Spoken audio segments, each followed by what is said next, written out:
Can you hear me okay? Is my volume good? Yeah, we can edit this part out. So, Okay. yeah, is mine good? Yeah, it's good. Yeah. Just by the way, I went to buy some of these at the store. They told me that there's a lot of 15 and 16-year-olds buying them because they're considered retro. And so they're buying the headsets with the cords. Oh my Uh, God. yeah, I know. It's Oh so my God. funny. Okay, I'm going to introduce the podcast and then we'll get going. Okay.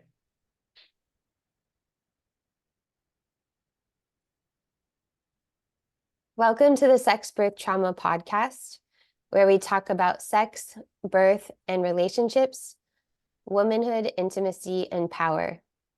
The common thread is embodiment and all the ways that we can become more human and more humane, to love more and to love better. I'm Kimberly Ann Johnson, and I'm so happy that you're here. Today I have a repeat guest, Joelle Hann. She's also known as the Brooklyn Book Doctor. Many of you listening have worked with her already because in the early fourth trimester days when we were on this podcast earlier, back when it was called MAGA Mama, and you went from textbook publishing to book proposal writing and book editing and book doctoring, a lot of people started working with you and got deals, and you got flooded with motherhood content too. Joelle and I met in Brazil in around 2011, and I was her first client for a book proposal. She believed in me and my yoga classes, and she said, "You've got something, and you're the person to write it." And I said, "I can't possibly do that. I'm a single mom to a 5-year-old, and I don't think I'm good enough to write a book. I don't think I have it." And you were such a good friend, and you so believed in me that you said, "Okay, I'll come back to Rio." And in a moment in Rio, there still really aren't lots of cafes there, but at the time there was barely any. And I remember charging my computer behind the bar at the cafe in the It was a bookstore. Starbucks, wasn't it, in the mall? Way back when. So things have changed for both of us, and we're working together again. So I thought it would be a good time for us to talk about that again, since so many people in my audience want to write books, and also because a lot of people want to just know how it works to get a book published. And there's a lot of just lame information out there, just bad information, like things like, I remember when I was writing Call of the Wild, I got served a Facebook ad that said, "Write your book in 3 days." And I felt so demoralized because I thought, this is taking me so long. And how, like, 3 days. And then I think you told me you just saw something. It was like, Oh, write your book with AI in 24 hours. gosh, I mean, that just makes my whole insides churn for so many different reasons. Yes. The 24 hours and the AI. So, I mean, we didn't even talk about that. Like, is it work? What do you think about working with AI in publishing? But we'll get to that. So, Yeah. let's just welcome Thank and you. let's dive into how we're Yeah. working together again. For sure. I just want to say, like, that moment, I remember that moment we were walking in Rio and I was like, you're a star. You are a star. It's so clear. And I couldn't believe that you didn't know that. It was just so clear. And I love it when I get to tell people that, which isn't very often, because it just comes from a deep knowing somehow. And then it's been so awesome and wonderful to see you fulfill that in your own way and blaze this course that has affected so many people in such a positive way. So I'm really glad that my instincts were right. That's right. And that's something that maybe people don't know about hiring a really good book coach or book doctor, is that you want somebody with killer intuition. And uh, you're also a poet. So I think some people, there's a business of book writing, and then there's the Absolutely. poetry of writing. And Yes. when I wrote my first book, you weren't available to edit it anymore because by then you'd already taken other jobs and you had other work to do. So I had to find someone else to work with me on editing that first book. But it's really important that someone can see the bigger picture. And I think I've told you this before, but I thought when I wrote my first book, I was going to become a better writer, but I don't think I really did, because writing a book is unlike writing anything else. It's not like writing a long college term paper, which I had written a lot. It wasn't like writing. It was definitely not like writing in a journal, and it was definitely not like writing a blog post or something. There's not this sort of, I never get the high off of it. It's more of like a daily devotion that's like occasionally has rewards there. For me, I really need to be working on it with someone else. Not everybody needs that, but I need that. I need to be able to talk it out with someone. And yeah, it's very important that someone can see. And that's just, this, you could see that before you were even in this business. So that's just something that's a part of who you are, is being able to see, and I guess we should also say, like, not everybody has to be a star, but I've noticed that a lot of people who do make it on Instagram, and at the time I was doing Facebook Lives a lot, like, I was a performer, I was a dancer. So there's a part of me that was fulfilled by the thrill of that at the time. Not so much anymore, because I felt like a pioneer back then, and I was doing something I hadn't seen other people really do. And now that that's kind of an imperative in the market, it's not very interesting to me anymore. But yeah, so here we are. Let's see, we finished that proposal in 2013, 2014. Yeah, something like that. I Because came down to Rio in, I think it was February 2014, I think. Okay, my last year there then. Yes. So yeah, and then I didn't get the deal till the 2015, and then the book came out 2017. But in between, you've written a lot of book proposals with people. You've ghost written books. You've done all kinds of things in publishing. And I have now published with a small house. I published with a big 5 publisher, which is what the main big publishers are called. I don't know if I can name them all, but I think it's Simon and Schuster, Macmillan, HarperCollins, Penguin, Random House, and Hachette. Hachette. Okay. And so I got that experience, and I got my ideal publisher. I didn't have an agent the first time, and then I decided to get an agent the second time. Stephanie Tate is my agent. I love her. And I love her because she also has that skill of being able to kind of find the line in what the genius is of the person. And then she knows so much about the market because she's talking to publishers all the time. And she's, at least with me, she really understood me as a person in terms of, like, I didn't want to go to auction with Call of the Wild, which means, like, if a lot of people are interested, you can try to pit people against each other and see who's going to take the value to the highest. And since I really kind of knew that Harper Wave, which is now defunct, by the way, but I knew that's who I wanted, I just took a preemptive offer, which is very much my personality. I'm like a first thought, best thought.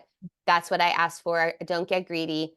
Just take it, kind of thing. And then in between then, I self-published with Stephen Jenkinson.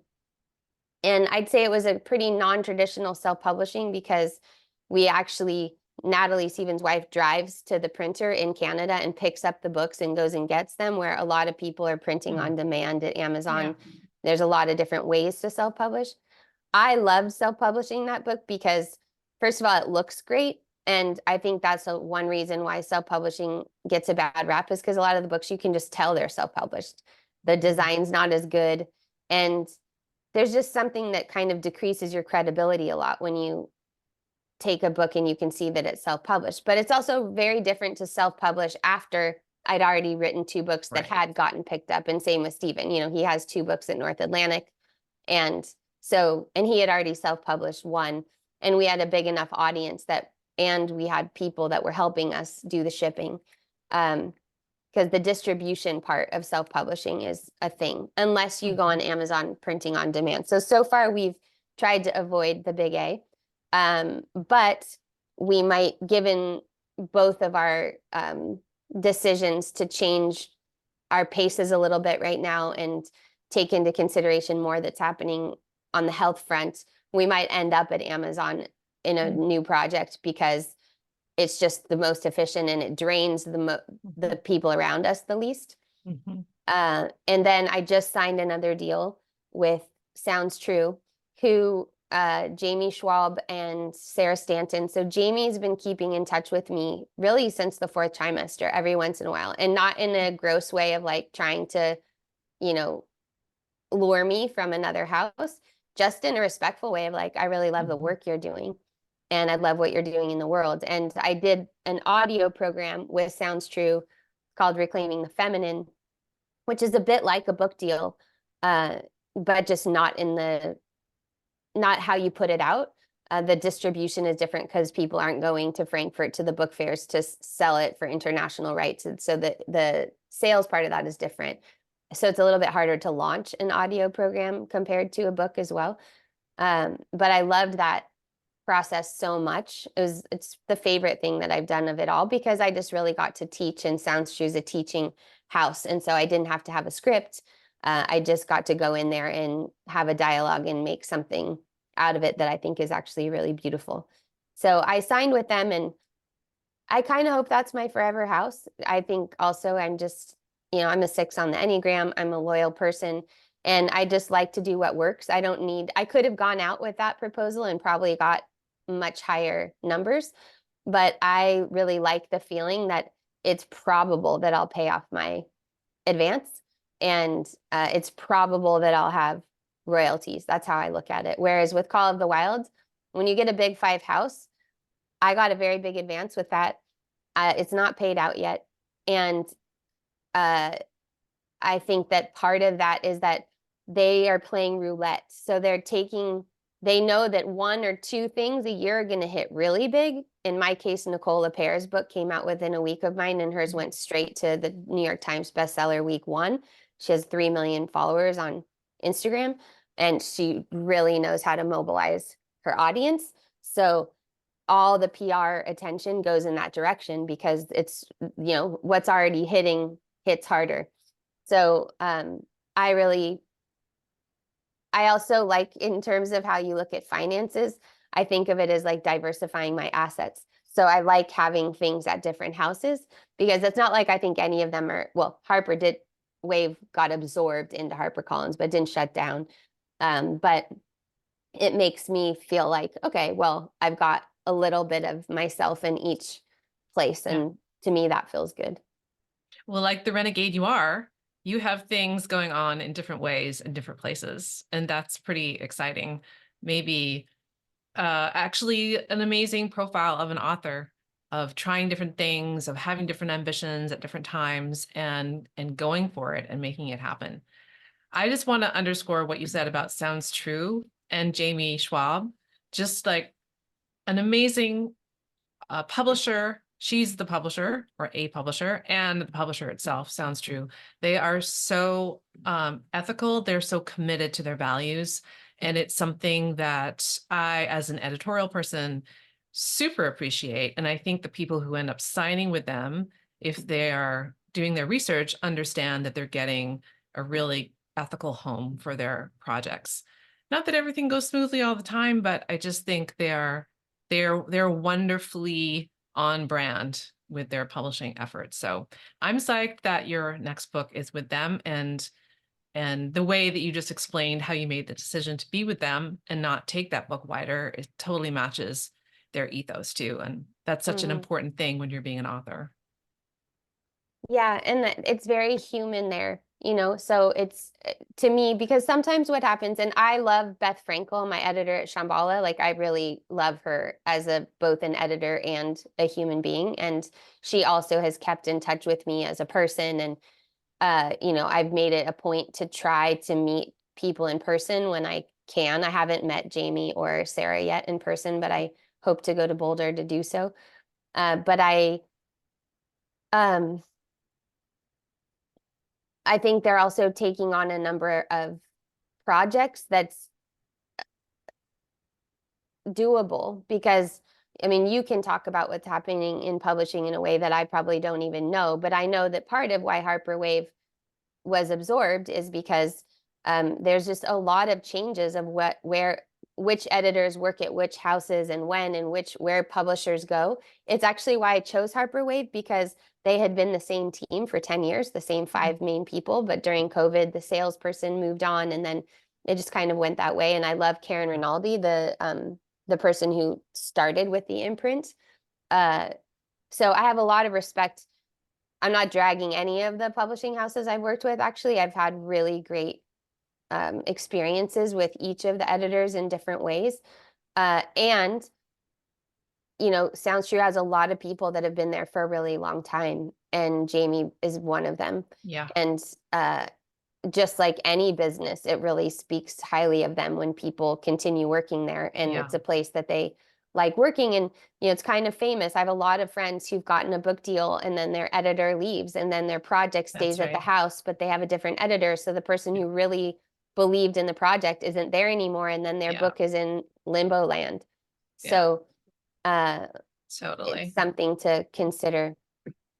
Well, let's talk about how we worked on your proposal last fall versus how we worked together on your proposal the very first time around for the 4th trimester, because it's a very interesting, obviously, life was different for both of us. Publishing was a bit different also, but I think more significantly, you were a first-time author the first time around, and last fall you were a 4th-time author, prospective 4th-time author. So that's a big difference. When you think about those times, 2012, 2013, 14, we're working on your proposal, versus how things came together last fall, are there 1 or 2 things that strike you as big differences in those processes? Well, confidence for one. Yeah. It's pretty hard to do something when you're battling your confidence all the time. And, you know, when it's your first time doing anything, it's hard. It's just hard to do something the first time. So there was a lot more, you know, in any proposal, part of what you're doing is literature analysis and marketing reviews and positioning yourself. And so I remember having to try to phrase things creatively about it. It felt like that who I'm sleeping with section that I was barely sleeping with. You know, it was like, oh, like I ran into this person one time in a market, you know, and like they probably will take my call kind of thing. So it was a lot different to try to demonstrate having a platform. And so I hope that everyone getting a first time deal is grateful to the person who takes the first risk, because Shambhala did take a risk on me in that book because I didn't have a big platform at the time. Yeah. And so there was And that. then you knocked their socks off by selling out your first print run really fast and then going to a second print run much quicker than anyone expected. Well, and I mean, I paid off my advance. My first check was paying off the advance because I got so many foreign deals right away. So my foreign deals, I got 4 right off the bat. So I got royalties right away. I mean, that was like unheard of. That's why I'm like, oh, I like having a small advance because I just got to pay it out. It's awesome. Just raining money after that. Oh yeah, big money, big money.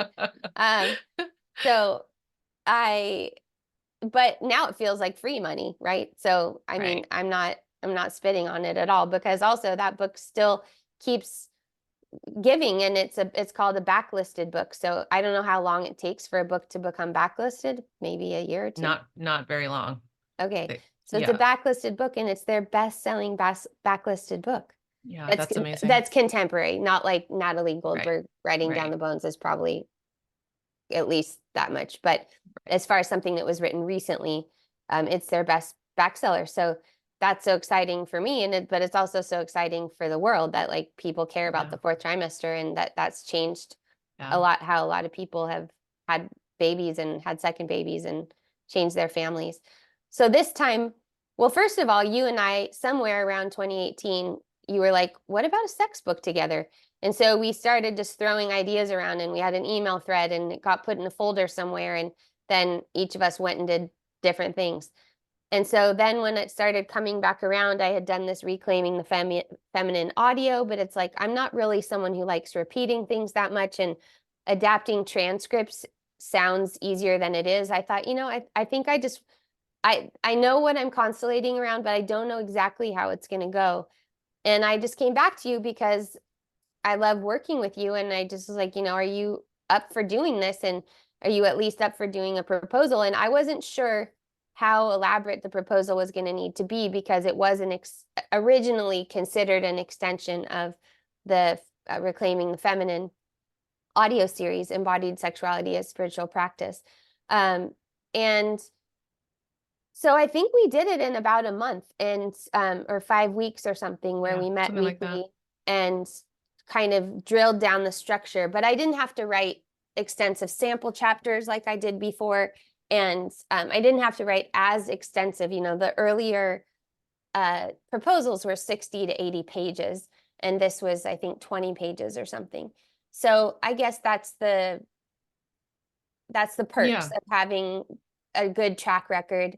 Also, Sounds True knows you because you've done a lot of books with them. And so I think knowing that I was like, yeah, I'm going to work with Joelle, also really gave me some credibility of like, they're going to deliver something that's not going to need that much polish, because they're going to do the polish themselves. And And also, they knew the course that you had done, and they loved the course. And that's so right. they knew that content really well. So they know you, they know your track record in general, they know your content from the audio course, they know your other books, they know me. So it's an amazing perfect storm, so that the proposal that we put together in the fall didn't have to be as extensive as what you had done for fourth trimester or Call of the Wild, where fourth trimester, you're making your break as a first-time author, and there's such a huge learning curve, and you're quote unquote risk for a publisher. They don't know who you are. And then Call of the Wild, where you're going up to the big five publisher. Now you have an agent, and she's really pulling for you. There's a lot of money on the table. So that has to be that proposal has to really prove a bunch of things. And then this time around, it's so nice because there are so many known quantities. And so Yeah. it did only take us about 5 weeks Right. to And put it though together. I should tell everybody listening, like, I'm paying you for it. Like, it's a job, and so that means I'm investing in it before I know that I'm definitely getting the deal, because it's also not like I could just turn in anything and they're going to say yes. Like, it has to be an idea that they know that the market wants, and that they know that I'm going to have an angle on it that hasn't been done recently, and that it makes sense for my audience, because they're counting on the people that follow me wanting to want that book. And they're counting on me also knowing that I have space in the trajectory of what my work life is, and personal life, really, that I'm going to put in what I put in when I am launching a book, which is a lot Yeah. of publicity and marketing effort. So Right. I don't want people to think like, oh yeah, I just told them the title and they're like, great, here's, Yeah. they're writing me a check. It's like, no, Yeah. we did something, we turned it into Stephanie, my agent. Stephanie gives notes, we go back, it's still work, and it's, I still have to have the idea because I'm the person writing the book. So it's, Yeah. it's some people, the authors that you see that are maybe doctors that put out, or psychologists who put out a book maybe every year, those people are most likely working not necessarily with ghostwriters, but they're working with A people who are team. doing a lot of, a team, and they're seeing which parts of books hit, and then they're writing an accessory book to that that's maybe a little bit smaller, and that just like keep pumping it out. And Yeah. I've just decided for myself that that's not the career that I want, I don't think, because it's too much for me as a married but not living with a husband situation, and just physically what feels good to me, and also not to give in to this day and age where you write a book, and if it's not hot right then, it's like a month Yeah. later, it's just as if you never wrote it, and I I mean, don't. that's the thing about the backlist that you were saying. And backlist just means that the publisher still has the book on their list, but it's not something they're putting forward actively, because I have other new titles they're putting forward. But the secret is the backlist is an amazing place to be if you have a perennially important subject like you do, that you can still be making a lot of money and reaching a lot of people and doing very well from the backlist. I just want to go back to what you were saying about that sounds true, even though they knew you, they didn't just sign you. What I was just talking inside Book Proposal Academy yesterday. So that's my course where my my bigger course, my program, it's like an author boot camp where I take people through like, what does it mean to create a book proposal? How do you do it for yours? What is your book exactly? And get people writing, get them thinking about who am I who am I as a writer? Who am I to present this book? All the really important fundamental questions. So yesterday we were talking about, okay, why do you have to put on this entrepreneurial hat and tell a publisher why they should sign your book? Why do you need to do that? Why is that important? Is it just an exercise that I'm giving you to torture you? Or is it, what is it? And it goes from, and we did this together with your most recent book too, because Stephanie, your agent, has to take this idea to Jamie and her team. Jamie and her team have to take this idea to their team, sales, marketing, publicity, and any other higher ups that might be involved in Sounds True. Everybody has another layer that they have to relay this idea to and make their case for it. So you as the author are in the best position possible to say, why is this really important right now? Why does this have to exist? And why should you be part of this family? In this case, Sounds True. Everybody needs something to work with, and the author is the best person to shape that. For first-time authors, actually, I think for everybody, but especially first-time authors, it is a learning curve getting there to the place where like what is a hook and how do I do it? And it's not something that's one and done. We work on it, we work on it, work on it. Like Stephanie gave notes, Jamie gave notes. We went back and forth. We developed the hook and the proposal. It's all because not only do people believe in your vision and your content, but they have to be able to see that this book is going to go out there and reach people and sell copies of the books, because publishing is not a not-for-profit industry and authors need to get paid.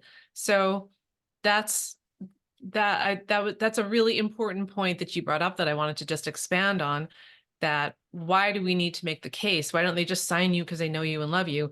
Well, they have lots of work to do too, and we want to set them up as best as we possibly can so those meetings go super well and everybody has buy-in to the book that you're proposing.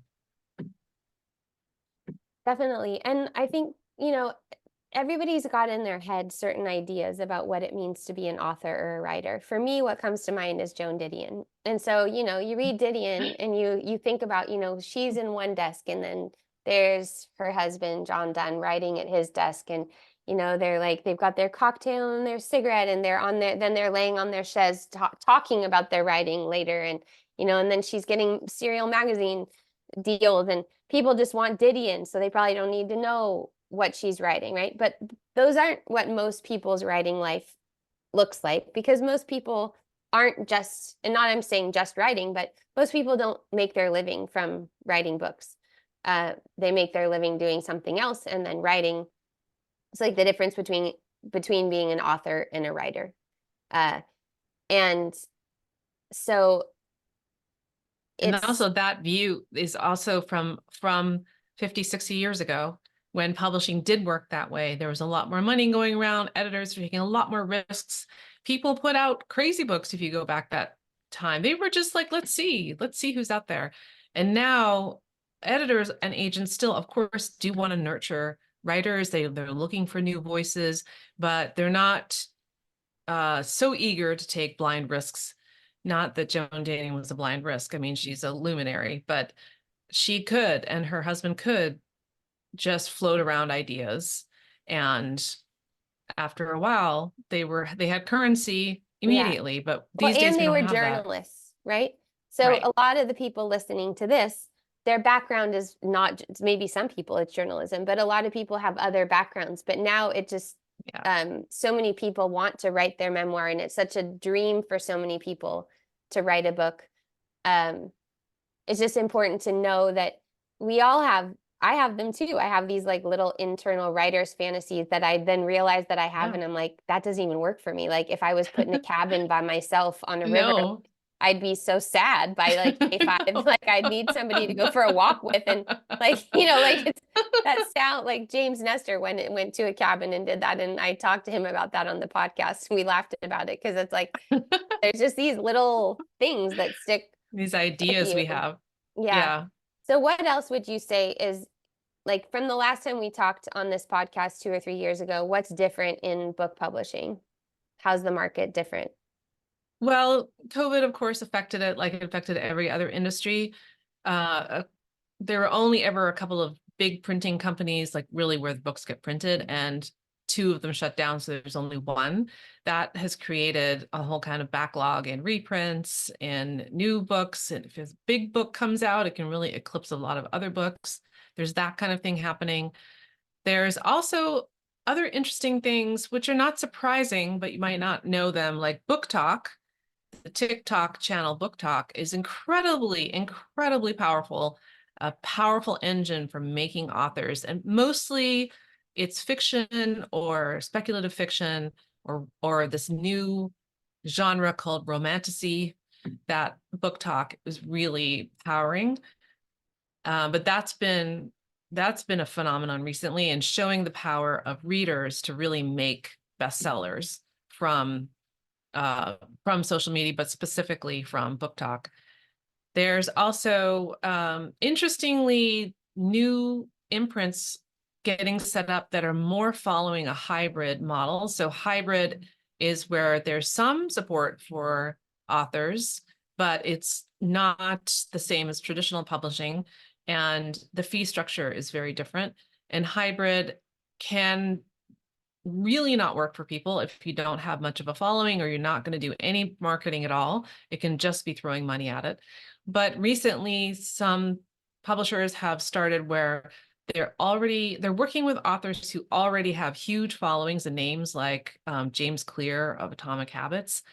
And the idea is these authors, like you were saying, already have their team, they already have their process, so they're fully underway, but they get the support of a hybrid publisher that's going to take care of a lot of the administrative things so that these writers can write their books and get them out there. So it's a more of a collaborative situation. But I would say that that high level stuff is really for people who are already established. But you see the trends starting at a high level, and you see like how is that going to trickle down for people who are just starting out, maybe don't have really huge followings. So hybrid publishing is definitely on the rise. Self-publishing is taking off, but again, only for people who have big followings and have the ability already to do the kind of entrepreneurial work and marketing support that a book needs to get out there. So even if you think, oh, that's how I'll skirt around the gatekeepers of traditional publishing and do self-publishing, don't think it's going to be a walk in the park. What happens when you put your book on Amazon and then nothing else happens? It just sinks to the bottom. Like you're around the 2 million mark and no one finds it ever again. So people are having success self-publishing, but it still doesn't work if you don't have that entrepreneurial hat on. You just see more people being successful in self-publishing now. In hybrid publishing, in traditional publishing, which is where most of my clients are going or hoping to go, it's a tough time, but it's not impossible. And what I mean by that is if you're working on a memoir, you might not get a deal with a big 5 because you are relatively unknown, but university presses are picking up the slack, especially with memoirs. I have a client and a dear friend who got a great deal with a university publisher, and her book is going to be just fantastic. So you might have a great story and a great book, and it doesn't get the publisher that you want, but it doesn't mean the story is over. Just means that, like as ever, you need to be really persistent. And with nonfiction, with regular nonfiction, what's happening right now is people are very sensitive and they're very tired. They don't want things that are going to be too heavy. And certainly there's a lot of heavy things happening in the world, but we collectively don't have the psyche to deal with things that are really, really dark and really, really tough. We need some kind of hope in the picture. So not to be Pollyanna-ish, like not to say like, oh, everything is fine. It's clearly not fine. But if you're writing a book or working on a book that has any kind of trauma angle of any kind, you want to always be able to offer people some hope or some tools or something that helps them see that there's a light at the end of the tunnel for them, that they can heal, that things can change. It's very important right now. People do not have the emotional bandwidth to deal with just dark things. And that's true for fiction, that's true for memoir, and that's really true for practical nonfiction. People really, really want to be uplifted in a real way, in an authentic way. Yeah, So, and I think that idea of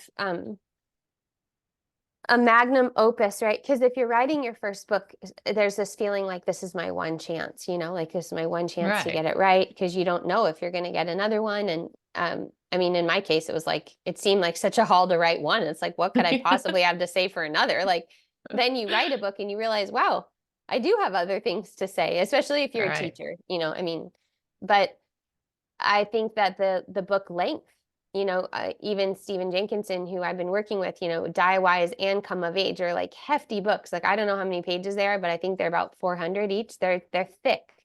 And even he said this time, like, I'm not going to write another book like that because I don't think the public has the teeth for it, And I just think about how there was a book I picked up by Kate Bowler. I picked it up at the airport. And when I read it, I was like, oh, this is the perfect length. And this is like also the kind of feeling, because she's writing about her journey with stage 4 cancer, and she's writing about, I think, an MDiv. And so she's basically talking about how all of these platitudes that we have just are really thin. So in a way, she's writing, quote unquote, against the culture, but she's also, it's funny and there's a lot of heart in it. And so I think it's something about to become human. Um, anyway, I Yeah. just remember the physical size of it. And for me, that's been really helpful in writing, is finding a book that's the physical size of what I want to write, Yeah. because that's something that they ask you when they're like, what do you imagine on the cover? What do you like? How do you think it feels in your hand? They ask you some specific questions, especially I remember when had a meeting at Penguin Random House for the Call of the Wild, and they asked me that question, and I didn't know, and I said, "Well, I know what it's not.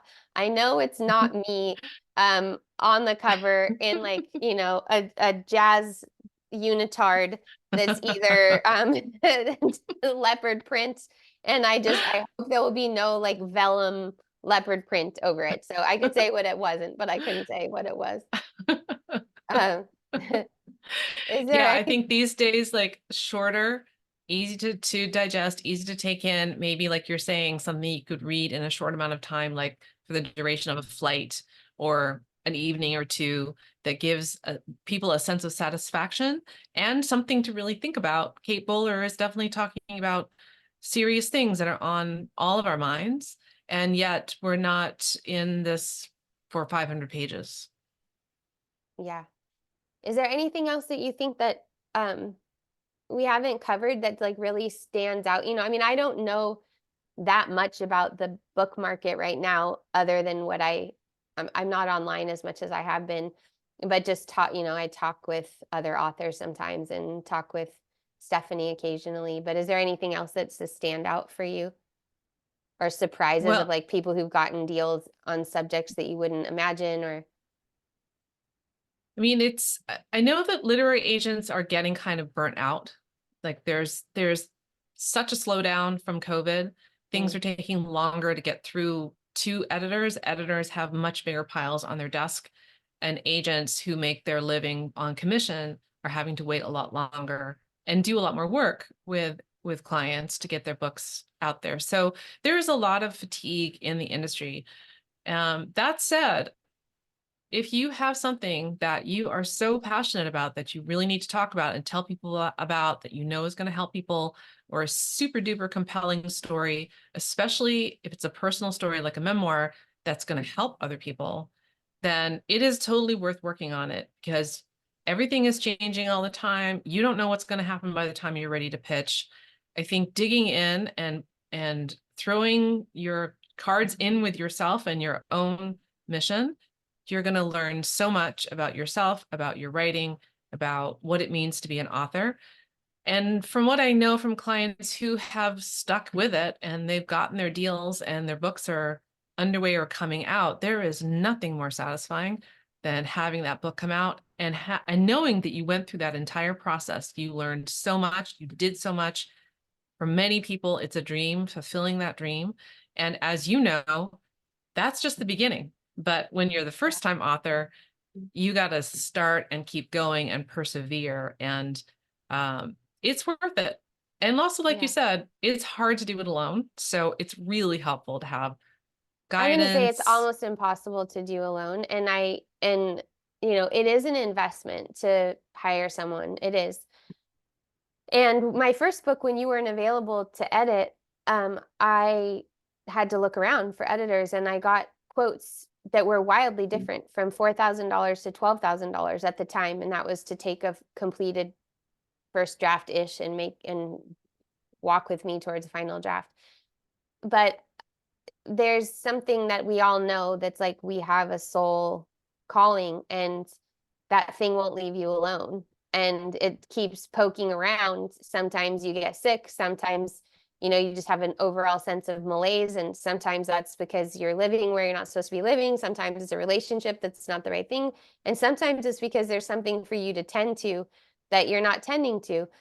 And it doesn't always have to be a book. I mean, there's ways to get information out through speaking. There's ways to get information out through um, teaching a course. There's all different ways. And I think people have to know both. You know, some people, since they're a kid, they knew they wanted to write a book and be an author. So if that's you, then, you know, it's worth doing it. But it's also, even if you do the speaking and the teaching courses, they all feed into each other. And, Right. you know, writing a book, when I'm just in my daily life, I do encounter people, like Cece calls me a micro celebrity, because I do encounter people on the street that stop me and either tell me they have hemorrhoids or talk to me about, you know, some other thing. But there are times when I'm giving a talk and someone comes up after me and just testifies that, like, the book reached them exactly the right time, Yeah. and it gave them the thing that they needed. And we all know that there's no reinvention. There were books on the fourth trimester before mine. Aviva Romm wrote a beautiful one called Natural Health After Birth. Robin Lim wrote a beautiful one 10 years prior to that. That had a lot of similarities because the topic is postpartum. There's only so many ways you can slice that, but it's worth it to tend to that voice, and also to go through the journey, because you and I both know, like, through the book proposal journey, you go through the phases of really having to refine the idea and refine the audience. And So important. the self-publishing versus traditional publishing, I would say one of the biggest differences there, other than the audience question, which is really important, but like, if people are listening and they're like, oh, I roll social media, which would be totally normal, and I hear you. I'm not saying that and Kelly Notaris was like, I think she edited out when I spoke to her, because she's like, you can't tell people they don't need a platform. I'm not saying you don't need a platform, but okay, let's say my Instagram account has right now 57,000 people, something like that. In my stories, on average, about 400 people see them. Sometimes more if it's a picture of me and Thiago, 2,000, but sometimes less. But I have another account for Reckoning that's only 900 people, and 400 people see those. And so if you have an email list of 1,000 people, but 800 regularly open them, and the things that you offer are very well attended, that's as valuable as having 25,000 people that rarely open your email. So Totally. it has to do with how engaged your audience is, which is somewhat jargon, but doesn't have to be, because I have friends that have lists that are 20% the size of mine, and they're making just as much money as I am, and their programs are just as well attended. So your credibility and your, you know, yes, publishers are looking for marketability, and maybe if we're gonna weigh marketability versus quality, which I think many of us kind of inherently do, there's definitely going to give up maybe a little bit of quality for the marketability, because they want people to buy the book, which has a lot to do with the cover and has a lot to do with the subject matter. Yeah. But a bad book rarely gets backlisted, right? Like if it's just a terrible book, it's not going to get backlisted. It's not going to go anywhere. Exactly. So, exactly. I think that the other thing about self-publishing versus traditional is just a niche, right? So if you have a super tight niche, like you're just writing on, for instance, like let's just say exercise in menopause, that's much more likely to be a self-published title that works than doing like a general memoir, because unless you have a big following. So if you're writing narrative nonfiction and you have you're a Chinese medicine doctor who specializes in endometriosis, then I'm like, okay, like, yeah, self-publishing, because you can spend the money that you would over the year-long time that it takes from delivery to publishing. You could have something out sooner, and you could be building your audience as you go, because there's so many ways now to work something like Instagram and drive book sales and course sales from that. So those are two things that I would consider. Like, I don't want people to feel that artistry is a thing of the past, because it's not. There's still people that want to read great books, and there's many people that still buy physical books. It's hard to sell books, especially numbers wise, compared to online numbers. I mean, it's crazy hard to sell books compared to how hard it is to sell online things, but it's possible, and there's a lot of ways to do valuable too. There's so much value in having a physical book, both being the author of a physical book and also being the person who buys and reads that book. So much value. And even in young people, it's not just us Gen Xers. I don't know if you count as Gen X, do you? I think so. Yeah, it's not just us Gen Xers. There's something just intrinsically appealing about it. And if you engage in a book, in a physical book, it is like being transported elsewhere, even if it's nonfiction. The one thing I do want to say about the proposal process that you started to say, I think it's super, super, super, super important. It doesn't matter if you're a beginner or if you're experienced. Working on the proposal is your key to not getting lost in the process. And the process includes your own mindset, your day-to-day life, your moods, your ups and downs, your personal reality challenges, and also your vision for the book and whatever engagement or pushback you get from industry or gatekeepers. And then when you get to writing the book, it's your map to writing the book, so you don't get lost and think, what was I thinking? I have no idea. The proposal, I just worked with an author team that did not develop like a super robust proposal for their project. And I was not working on it then. I worked on it later, and they were expressing their regret about that. And I get it, because it is your key. It is your map. It is both your artistry, like you said, it's very important. And it's also your like practical vision of like, okay, here's how it's going to go. And that is so important. I would even make the case, although it is definitely going a step beyond, that if you're self-publishing, it's a good idea to do a proposal too, because then you know what you're up to. And if you go through the whole process and you think, you know what, I'm just going to offer online courses, writing a book is just too much for me, then and you tried. And that's important too. And you have well, and you still would have the outline, which would serve for the course. You still have the outline that would serve as a course. So I think that's something that I didn't really know, because my thought was like, oh, you have a manuscript, because that's how a lot of fiction used to work, that you submit a full manuscript. And still sometimes it does work for fiction, but for nonfiction, you definitely need it. And then you've been writing a memoir, and then I saw your proposal for the memoir, and it wasn't that different than a proposal for narrative nonfiction.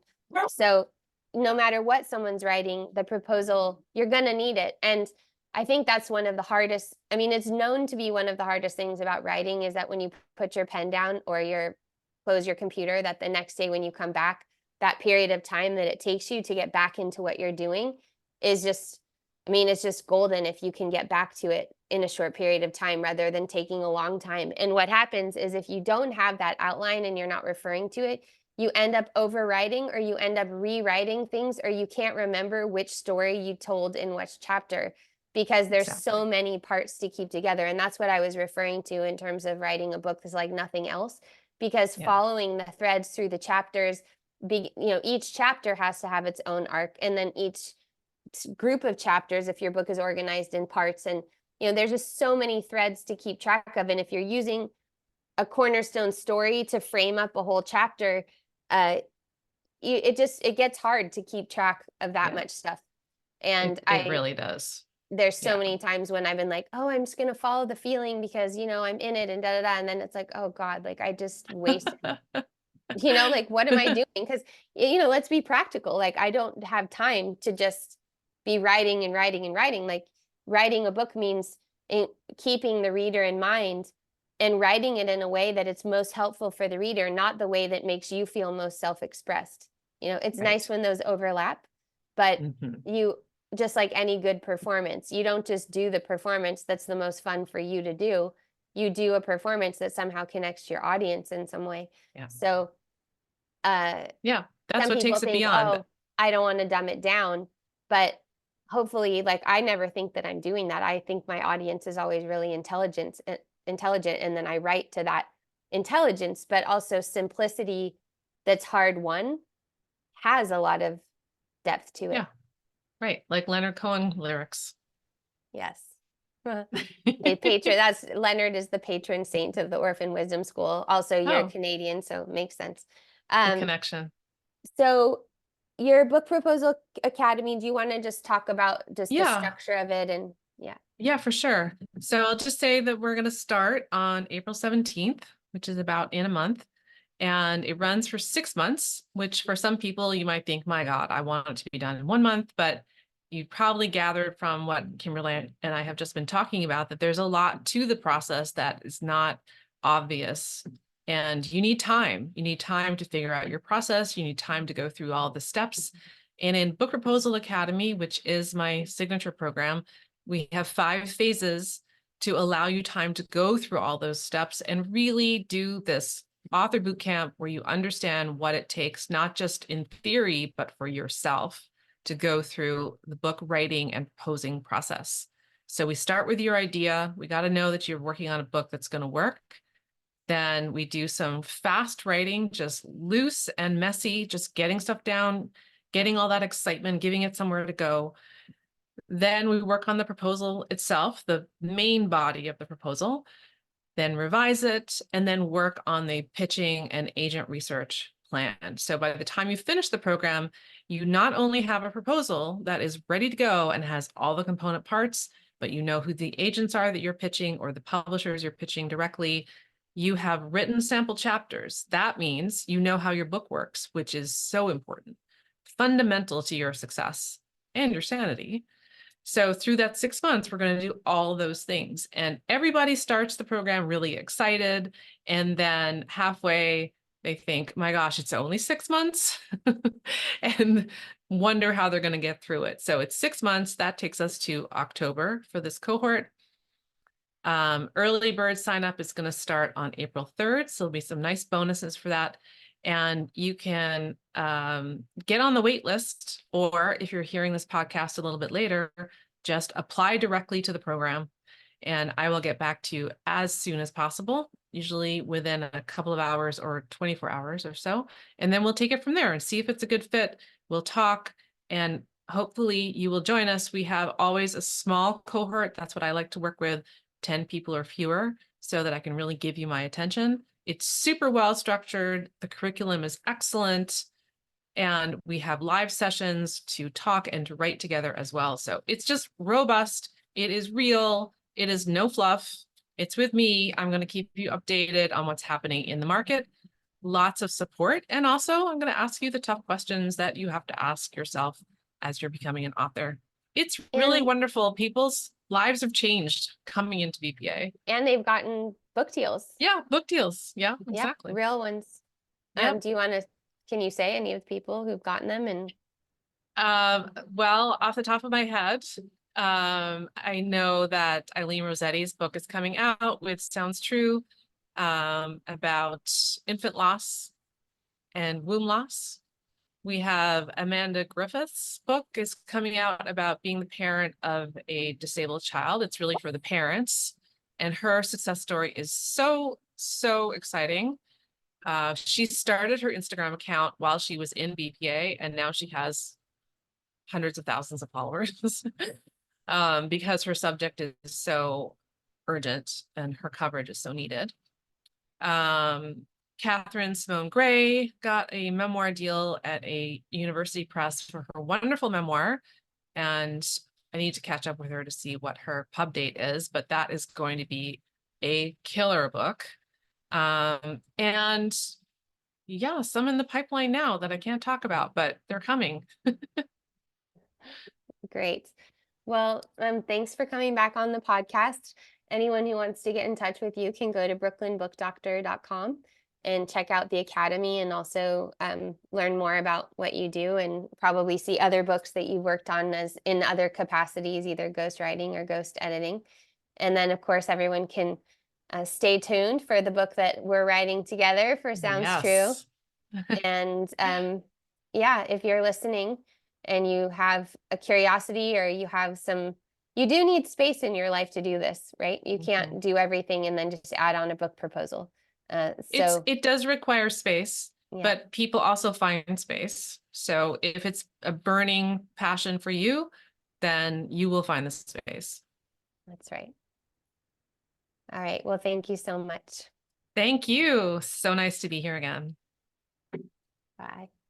Bye.